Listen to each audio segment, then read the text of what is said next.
Some fighters retire on top. Some retire after one loss too many. And some step into the octagon for the last time without even knowing it's the end.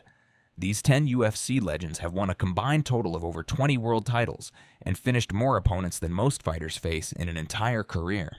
Here are their last fights in the UFC. Chuck Liddell. Towards the end of his career, Chuck Liddell wasn't really the Iceman anymore. The reflexes that had made him one of the most feared knockout artists in the history of the sport had slowed down considerably.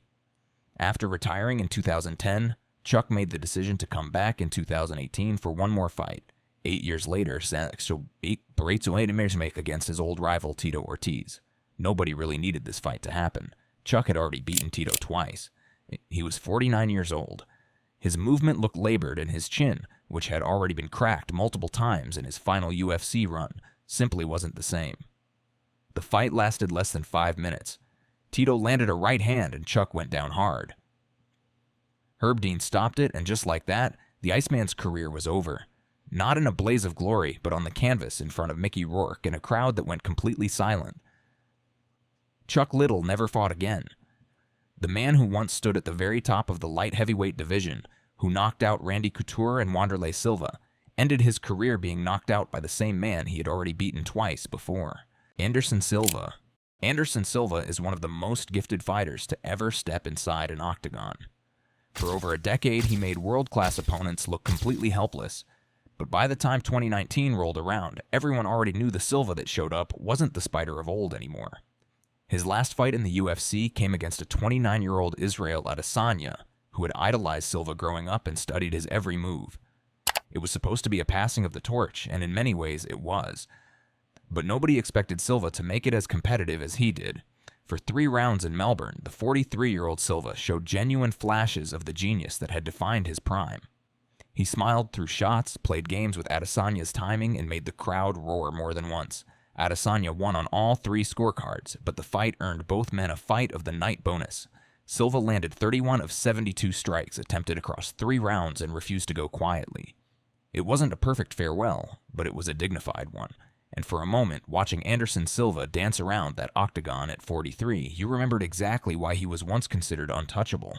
Randy Couture. Randy Couture did things that nobody expected fighters his age to be able to do. He won UFC championships in 2 different weight classes. He became heavyweight champion at 43 years old. He had more comeback stories than most careers contain highlights. His final fight came at UFC 129 in 2011 against Lyoto Machida. Couture was 47 at the time, and Machida was one of the most frustrating, elusive strikers in the world. For 2 rounds, Couture did what Couture always did. He pressed forward, worked the clinch, tried to rough his opponent up, and grind out a win. It didn't work. Machida's movement was too much for a 47-year-old to solve, and midway through the 3rd round, Machida landed the head kick that ended things cleanly. Couture was finished for only the 2nd time by strikes in his entire career. He stood up, acknowledged the crowd, and walked out of the octagon having given every single ounce of himself one more time. The natural never got the fairy tale ending. But very few people in the history of the sport earned more respect than Randy Couture. Ronda Rousey. Ronda Rousey didn't just change women's MMA, she changed MMA. She put women's combat sports on the map in a way that nobody had done before. For years, stepping into the octagon against Rousey felt like signing up for a very quick and very painful experience.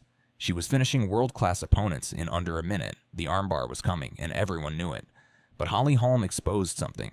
After Rousey got knocked out in 2015, she disappeared from public life for over a year. And when she came back at UFC 207 on December 30th, 2016, the weight of the absence was written all over her.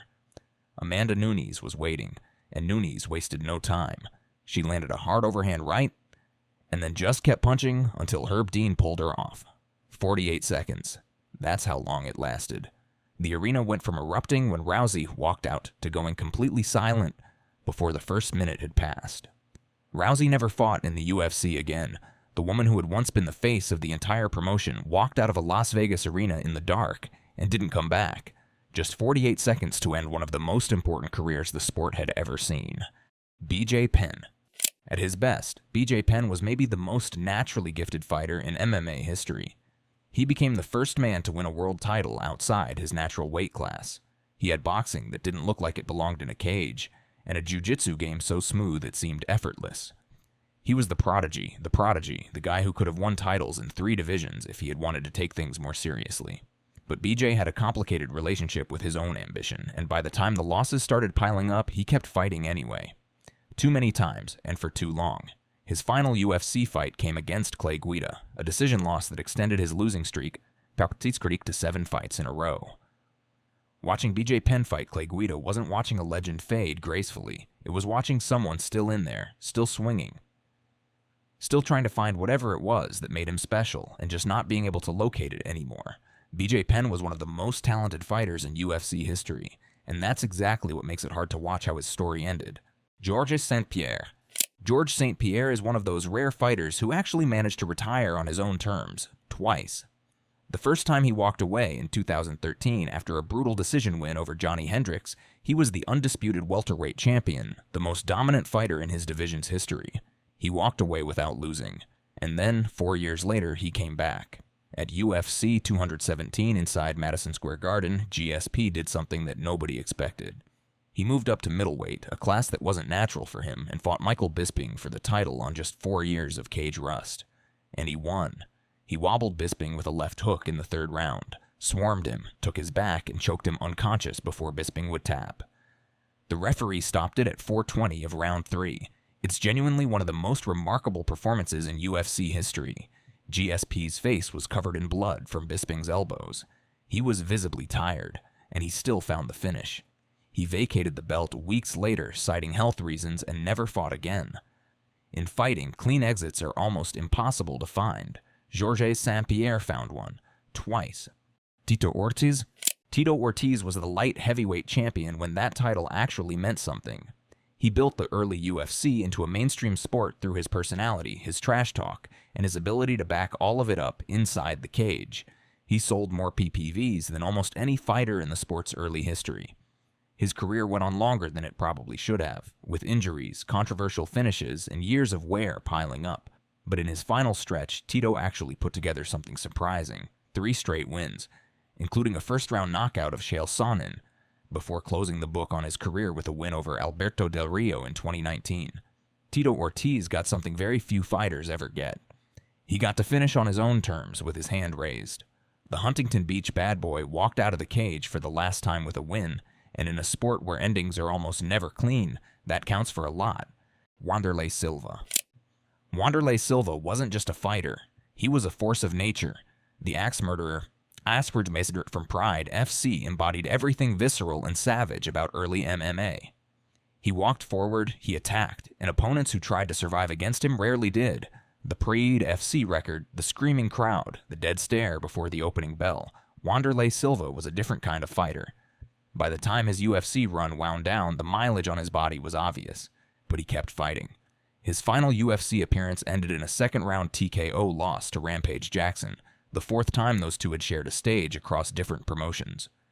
The rivalry that had defined so much of his career also provided the final chapter. Wanderlei Silva never got a clean ending, but maybe that was always the right way for his story to end, still swinging, still walking forward, in a war with the man he fought longer than anyone else. Khabib Nurmagomedov. Khabib Nurmagomedov's final fight was one of the most emotional scenes the sport has ever produced. His father and lifelong coach, Abdulmanap, had passed away in July 2020 from complications of COVID-19. 3 months later, Khabib walked out to unify the lightweight title against Justin Gaethje, a man who had finished 4 consecutive elite opponents and genuinely scared most people who analyzed the matchup. Khabib won the first round on the feet. That alone was remarkable. Gaethje was supposed to have the striking advantage, and Khabib outclassed him standing. Then, in round 2, after a Gaethje leg kick, Khabib shot for a takedown, moved to mount with terrifying speed, locked in a triangle choke, and squeezed until Gaethje went completely unconscious. And then Khabib Nurmagomedov sat down on the canvas of the empty arena on Fight Island in Abu Dhabi, put his face in his hands, and wept. He left his gloves in the center of the octagon. "Today I want to say this is my last fight," he said afterward. "No way am I going to come here without my father." He finished his career 29-0. Undefeated, undisputed, and utterly broken by grief. One of the most dominant runs in UFC history, it ended not with a celebration, but with a man crying for his father in an empty arena.